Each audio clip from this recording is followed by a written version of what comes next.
నమస్తే, నేను మీ doctor Suri Raghuram. Alcohol బానిసత్వం, మందుకి బానిసైపోవడం. దాదాపుగా పెద్దగా పరిచయం అవసరం లేని టాపిక్ ఇది. పచ్చని సంవత్సరాన్ని సర్వనాశనం చేసి కుప్పకూలిపోయేలాగా చేసి చక్కటి ఆరోగ్యవంతుణ్ణి శ్మశానంలో శవంలాగా మార్చగలిగే శక్తి ఈ ఆల్కహాల్కు ఉంది.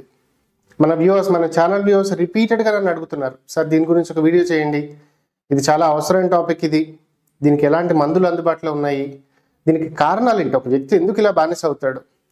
ఈ టాపిక్ గురించి వీడియో చేయాలి అనుకున్నప్పుడు ఇది చాలా ఎలాబొరేటివ్ టాపిక్ అని అర్థమైంది. చాలా పెద్ద టాపిక్ ఇది. ఈ టాపిక్ని కన్సైజ్గా షార్ట్ కట్ చేసేసి మనం చెప్పడం సాధ్యం కాదు. కాబట్టి దీన్ని ఒక 2 లేదా 3 పార్ట్స్ కింద డివైడ్ చేసి వివరంగా, అంటే ఒక పార్ట్లో అసలు ఎందుకు అలవాటు అవుతుంది, రెండో పార్ట్లో దీని నుంచి బయటికి రావడం ఎలా, అలాగే చెప్పాలి అని నేను అనుకున్నాను. అందులో మొదటి టాపిక్ ఇది, పార్ట్ 1. ఈ పార్ట్లో మనం అసలు ఎందుకు ఆల్కహాల్ వైపు వెళ్తాడు, ఎవరెవరు ఆల్కహాల్కి బానిసలుగా మారిపోతున్నారు, అలా అలవాటైన వ్యక్తికి ఎటువంటి లక్షణాలు ఉంటాయి, ఇవి ఈ టాపిక్ ఈరోజు మనం తెలుసుకుందాం. ముందుగా ఈ ఆల్కహాల్ అలవాటు మనందరికీ తెలుసు. సాధారణంగా మనం చెప్పుకునే మాట ఏంటంటే, ఫ్రెండ్స్తో తాగుతూ ఉండేవాడండి, అలా అలవాటు అయిపోయింది, లేదా ఆఫీస్లో పార్టీస్లో తాగుతూ ఉండేవాడు, అలాగా పార్టీలోగా అలవాటు అయిపోయింది, తర్వాత దాని నుంచి బయటికి రాలేక ఇబ్బంది పడుతున్నాడు. ఎవరినైనా మీరు అడగండి, ఆల్కహాల్ సంబంధించి ఇబ్బంది పడుతున్న వ్యక్తులు ఫ్యామిలీస్ని ఇదే మాట చెప్తూ ఉంటారు, అలా ఫ్రెండ్స్తో అలవాటు అయిపోయింది.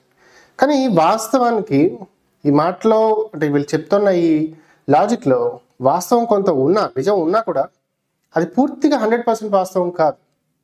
తన మీద తాను కంట్రోల్ లేని పరిస్థితుల్లో మాత్రమే ఒక వ్యక్తి ఆల్కహాల్కి బానిసగా మారతాడు తప్ప కేవలం తాగుతూ ఉన్నంత మాత్రాన అతను మారడు. ఆఫీసులో చాలా పార్టీలు జరుగుతాయి, ప్రతి ఆఫీసులో జరుగుతూనే ఉంటాయి. అందులో చాలామంది ఆల్కహాల్ ఎప్పుడప్పుడు తాగుతూనే ఉంటారు, తక్కువ ఎక్కువ, రెగ్యులర్గానో లేదా అప్పుడప్పుడు తాగుతూనే ఉంటారు ఆఫీస్ పార్టీస్లో. కానీ అందరూ ఆల్కహాల్కి బానిసగా మారట్లేదు, మీరు గమనించండి.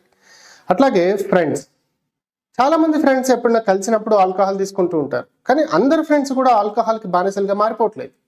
కొంతమంది మాత్రమే ఆల్కహాల్కి బానిసగా మారి పక్క వాళ్ళు చెప్తున్నా కూడా ప్రాణాలు పోయే వరకు తెచ్చుకుని కుటుంబాన్ని అనాథలు చేసి వెళ్ళిపోతున్నారు. వాస్తవానికి కేవలం రిపీటెడ్గా ఆల్కహాల్కి అతను ఎక్స్పోజ్ అయినంత మాత్రాన అతను ఆల్కహాల్కి ఎడిక్ట్ అవ్వాలని లేదు. అంటే ఆల్కహాల్ ఎప్పుడైనా 1-2 సార్లు లేదా ఎప్పుడైనా 3 నెలలకో 6 నెలలకో ఒకసారి ఆల్కహాల్ తాగినంత మాత్రాన అతను ఆల్కహాల్కి బానిస అవుతాడని మాత్రం ఎక్కడా లేదు. స్వతహాగా ఆల్కహాల్ పరంగా బలహీన మనస్తత్వం, నిగ్రహ శక్తి లోపం, దానికి తోడు వీక్ మైండ్, దీనికి సపోర్టివ్గా అతనికి జెనెటికల్ నేచర్కి ఆల్కహాల్ సంబంధం ఏంటనేది నేను రాబోయే విషయాల్లో చెప్తున్నాను. చాలా కీలకమైన పాయింట్ ఇది. దీన్ని సపోర్ట్ చేస్తూ దిక్కుమాలిన జతలు, ఏం పర్లేదురా, తాగితే ఏం అయిపోదురా అని చెప్తూ ఉండే కొంతమంది పనికిమాలిన సోకాల్డ్ ఫ్రెండ్స్, అందరేం తప్పట్టట్లేదు, కొంతమంది వద్దని చెప్తున్నా కూడా కొంతమంది ఎంకరేజ్ చేస్తూ ఉంటారు. ఇలాంటి పనికిమాలిన జతలు ఇవన్నీ కలిస్తే మాత్రమే ఒక వ్యక్తి ఆల్కహాల్కి బానిసగా మారుతాడు తప్ప కేవలం ఏదో 4-5 సార్లు పార్టీకి వెళ్ళినంత మాత్రాన ఎవ్వడు కూడా ఆల్కహాల్కి బానిసగా మారడు. మీరు ఇక్కడ ఒక కీలకమైన విషయం గుర్తుపెట్టుకోవాలి. ఆల్కహాల్ పరంగా బలహీన మనస్తత్వం ఉన్న వ్యక్తిని జీవితంలో మీరు ఒకసారి తాగించినా కూడా అతను ఆల్కహాల్కి బానిసగా మారిపోతాడు. అలా కాకుండా ఆల్కహాల్ పరంగా బలహీనత్వం లేని వ్యక్తిని, తనకు తాను కంట్రోల్ చేసుకోగలిగే వ్యక్తిని, కంట్రోల్ అంటే ఆల్కహాల్ పరంగా కంట్రోల్ చేసుకోగలిగే వ్యక్తిని మీరు 100 మంది తాగుబోతుల మధ్య సంవత్సరం పాటు ఉంచి అతనికి అడపాదడప ఆల్కహాల్ ఇస్తున్నా కూడా అతను దానికి అలవాటుగా మారడు. చెప్తే విచిత్రంగా ఉంటుంది, కానీ మీరు చాలాసార్లు గమనించవచ్చు. కొంతమంది చాలాసార్లు ఆల్కహాల్ తీసుకున్నా కూడా, ఆల్కహాల్ ఎక్కువగా ఎక్స్పోజ్ అయ్యే ప్లేసెస్ మధ్యలో ఉన్నా కూడా, ఆల్కహాల్ తాగే అవకాశం ఉన్నా కూడా దానికి ఎడిక్ట్ కావట్లేదు. దీనికి కారణం వాళ్ళు కంట్రోల్ చేసుకోగలిగే స్వతహాగా శక్తి. ఈ శక్తి లేకపోతే ఒక్కసారి ఆల్కహాల్ తాగినా చాలు దానికి ఎడిక్ట్ అయిపోతాడు. అసలు ఆల్కహాల్ ఎందుకు తాగుతారు? కుళ్ళిపోయిన ద్రాక్ష పళ్ళ రసం అది, ఆ బాటిల్లో ఆ నీళ్ల కోసం ఎందుకంత తాపత్రయపడిపోతాడు, దాంట్లో ఏముంది అసలు, ఎందుకంత పిచ్చెక్కిపోతారు అని కొంతమంది అనుకుంటూ ఉంటారు. కానీ అసలు ఆల్కహాల్కి బానిసగా మారడానికి కారణాలు ఏంటి, అందులో ఏముంటుందో చాలామందికి ఇప్పటికీ కూడా తెలియదు. ఆల్కహాల్లో ఉండే ప్రధానమైన కెమికల్ ఇథనాల్ అనేది దాంట్లో ఉండే రసాయనం. దీనికి అనేక రకాల ఫ్లేవర్స్ కలుపుతూ ఉంటారు. అది బీర్ అయినా కావచ్చు, విస్కీ అయినా కావచ్చు, బ్రాందీ, రమ్, జిన్ ఏదైనా కావచ్చు.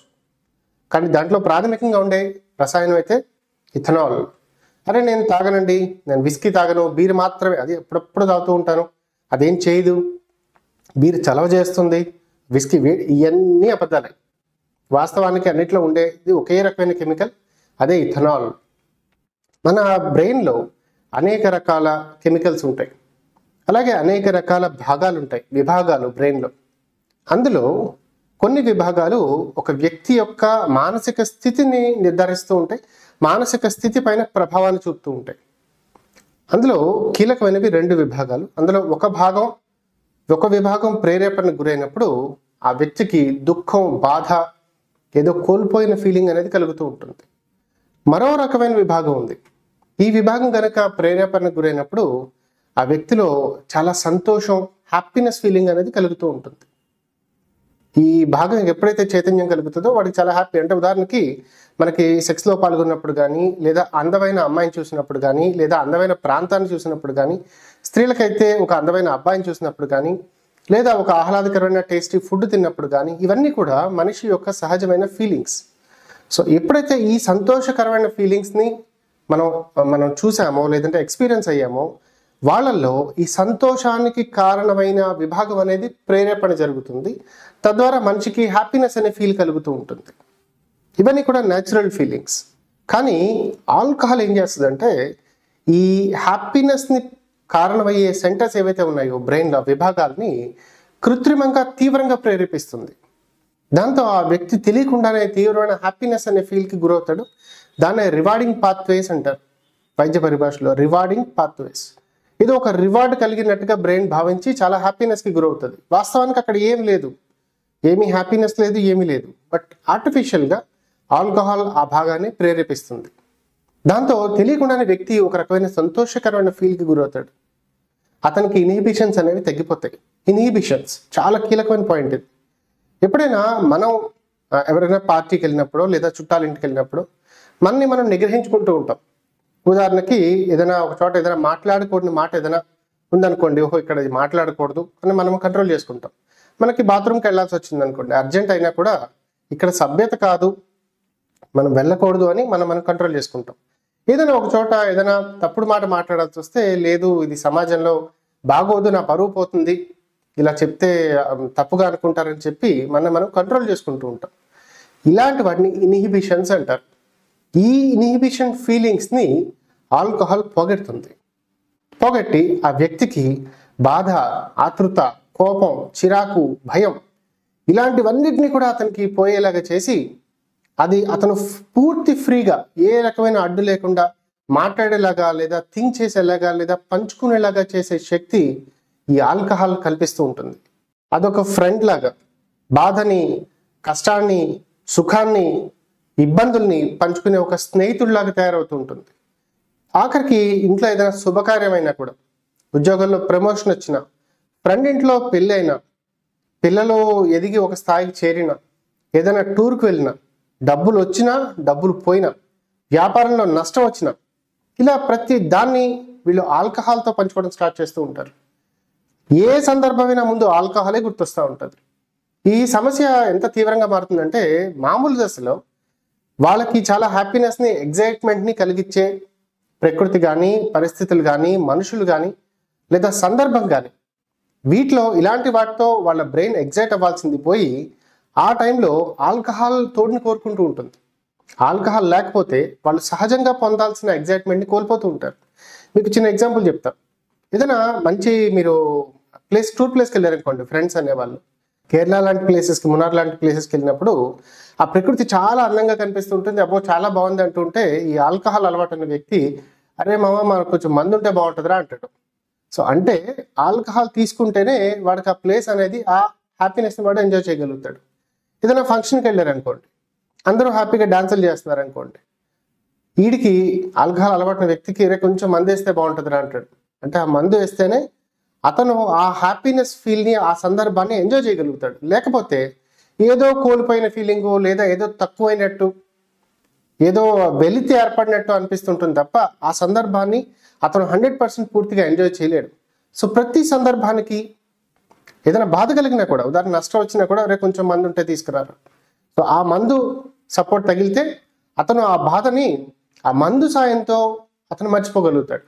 సో ప్రతి దానికి, అది ప్రతి సందర్భానికి, మంచి అయినా చెడైనా కష్టమైనా ఏదైనా కానీ ఆల్కహాల్తో పంచుకోవడం స్టార్ట్ చేస్తూ ఉంటాడు. చివరికి ఈ పంచుకోవడమే అతనికి ఎడిక్షన్ దారితీస్తూ ఉంటుంది.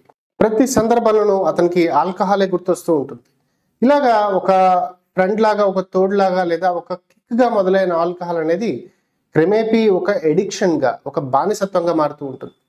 ఏదైనా సందర్భం కోసం ఆల్కహాల్ రావాల్సింది పోయి ఆల్కహాల్ కోసం సందర్భం వెతుక్కునే పరిస్థితికి అతను దిగజారిపోతూ ఉంటాడు. కానీ ఇంట్రెస్టింగ్ పాయింట్ ఏంటంటే చాలా మందికి తాము ఎడిక్షన్లోకి వెళ్తున్న విషయం కూడా తెలియదు. ఒకసారి మీరు ఎప్పుడైనా ఒక వ్యక్తిని జాగ్రత్తగా గమనించి అతను ఆల్కహాల్కి బానిస అవుతున్నాడు అని మీరు గమనిస్తే ఆ మాట అతనితో అంటే చాలా మంది కొట్టుపడేస్తుంటారు. అబ్బా నేను ఆల్కహాల్ తాగడం ఏంటండి, మాకు వస్తూ ఉంటారు కదా పేషెంట్లు రిపీటెడ్గా చెప్పే మాటలు ఇవి. చిచి నేను అలవాటు అవ్వదండి నాకు అసలు ఆల్కహాల్, నేను ఎప్పుడైనా ఇలా ఫ్రెండ్స్ వచ్చినప్పుడు ఆల్కహాల్ తాగుతాను, నేను కావాలంటే ఈరోజే మానేయగలను, ఇప్పుడే మానేయగలను, ఆల్కహాల్ నాకు అలవాటే కాదు, అసలు నాకు అలవాటు అవ్వడం ఏంటండి అని దబాయించి మా మీద రివర్స్లో అటాక్ చేస్తూ ఉంటారు. ఇలాగా గట్టిగా మేము మాట్లాడినప్పుడు లేదా తిట్టినప్పుడు లేదా చెప్పినప్పుడు నిజంగా మానేయడానికి ప్రయత్నించాక తెలుస్తుంది వాళ్ళకి వాళ్ళు ఎడిక్ట్ అయ్యారు అని. ఆ మానేసిన తర్వాత ఒక్కసారి తీవ్రమైన నెగిటివ్ ఫీలింగ్లోకి జారిపోతూ ఉంటారు. వాళ్ళకి బుర్ర సరిగ్గా పనిచేయదు, ఏం చేస్తున్నామో ఎలా చేస్తున్నామో కూడా అర్థం కాని స్థితికి చేరిపోతూ ఉంటారు. ఉదాహరణకి ఈ ఉద్యోగంలో కానీ వ్యాపారంలో కానీ వాళ్ళు సరైన నిర్ణయం తీసుకోవడంలో ఫెయిల్ అవుతూ ఉంటారు. జీవితంలో ఏది సంతోషంగా అనిపించదు. ఒక ఫుడ్ కానీ, ఒక సందర్భం కానీ, డబ్బు కానీ ఏది కూడా వాళ్ళకి హ్యాపీనెస్ని తీసుకురాదు. బుర్ర సరిగ్గా పనిచేయదు, చేతులు కాళ్ళు వణుకులాగా వస్తూ ఉంటాయి. అసలు ఏంటవుతుందో ఏం జరుగుతుందో కూడా అర్థం కాని స్థితికి చేరిపోతూ ఉంటారు. సో కాబట్టి వాళ్ళకి లైఫ్లో ఏదో కోల్పోయిన ఫీలింగ్ స్టార్ట్ అయ్యి దీని నుంచి బయటపడడం కోసం ఆల్కహాల్ని మళ్ళీ తాగుతూ ఉంటారు. మీరు ఎప్పుడైనా గమనించండి, చాలామంది మీకు తెలిసిన వాళ్ళల్లో కొంతమంది ఆల్కహాల్ మానేసి 2-3 నెలలు మానేసి మళ్ళీ సడన్గా దానికి అలవాటు అయిపోతూ ఉంటారు. వాస్తవంగా మళ్ళీ అలవాటు అవడం కాదు, ఈ నెగిటివ్స్ రావడంతో భయపడి వీటిని ఎలా ఓవర్కమ్ చేయాలో అర్థం కాక ఏం చేసినా అవి తగ్గక మళ్ళీ ఆల్కహాల్ తాగితే నాకు ఇవి తగ్గుతాయి అనే ఒక భ్రమలోకి చేరిపోయి మళ్ళీ ఆ మానేసిన అలవాటుని మళ్ళీ చేసుకుంటూ ఉంటారు. అట్లాగే ఒకవేళ ఇలా ఆల్కహాల్ నేను తాకపోతే, ఇలాగ నేను ఆలోచించలేకపోతే, నిర్ణయాలు తీసుకోలేకపోతే నా వ్యాపారం ఏమైపోతుంది, లేదంటే నా ఉద్యోగం ఏమైపోతుందనే ఒక భయంతో, లేదా తాగడం మానేశాను కాబట్టి నాకు వణుకు వస్తుంది, తాగడం మానేశాను కాబట్టి నాకు ఏదోలా ఉంటుంది, నిద్ర పట్టట్లేదు లాంటి కారణాలు చెప్పుకుంటూ మానుకున్న అలవాటునే తిరిగి నెమ్మదిగా అటువైపు వెళ్తారు. వెళ్ళి తాగడం ఫస్ట్లో కిక్ కోసం, ఏ కిక్ కోసం అయితే తాగారో ఆ కిక్ వదిలేసి నెగటివ్స్ నుంచి బయటపడడం కోసం ఆల్కహాల్ తాగే స్థితికి దిగజారిపోతూ ఉంటారు. వాళ్ళకి క్రమేపీ తెలుస్తూ ఉంటుంది వాళ్ళు ఆల్కహాల్ తాగకుండా ఉండలేని స్థితికి వెళ్ళిపోతున్నామని. ఆల్కహాల్ తాకపోతే వాళ్ళ జీవితం లేదు, వాళ్ళు బతకలేరు అనేంతగా వాళ్ళే నమ్ముతూ ఉంటారు.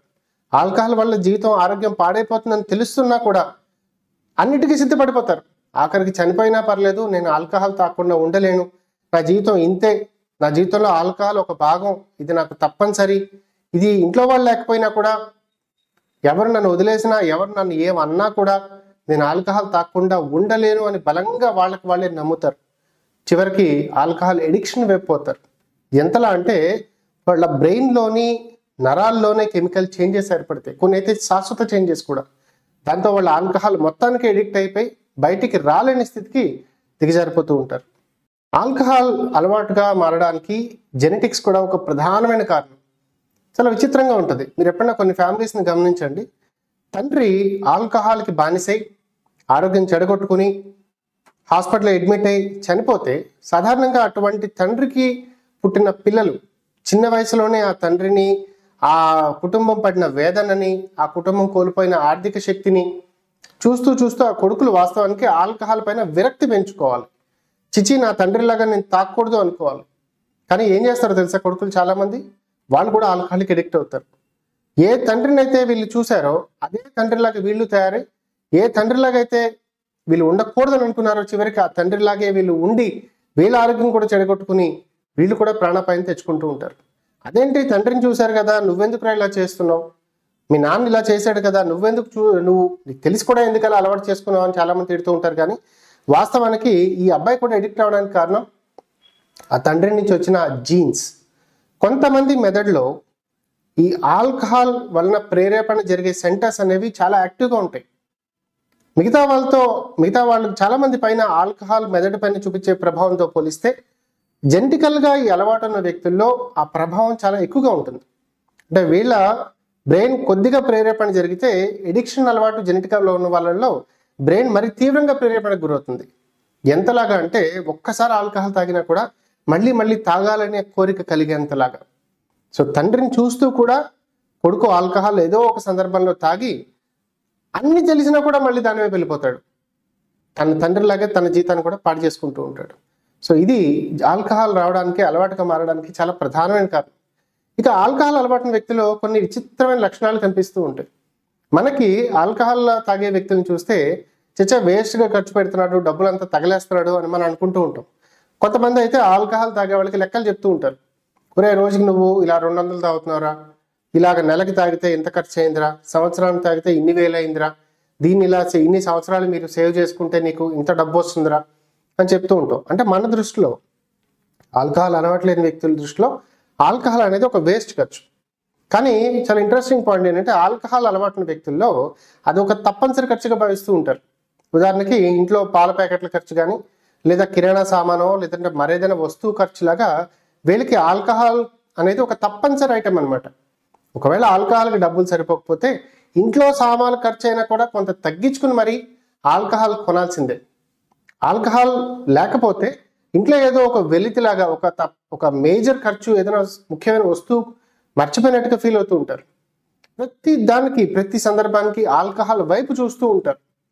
ఈ టైంలో అది ఉండాలి, ఈ టైంలో అది ఉంటే బాగుంటుంది, ఇలాగా ఆలోచిస్తూ ఉంటారు.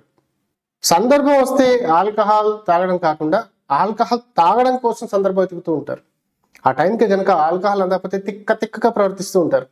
మీరు ఆల్కహాల్ రెగ్యులర్గా తాగే వ్యక్తి ఆ టైంకి అందకపోతే గట్టిగా కేకలేయడం, చిరాకు పడడం.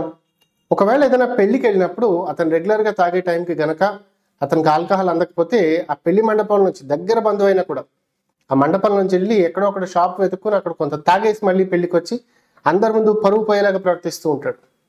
ఇక ఆల్కహాల్ తాగే వ్యక్తులకి ఎంతటి అమానవి దరిద్ర పరిస్థితులు ఎదుర్కొంటారంటే తిడితే కూడా పడతారు.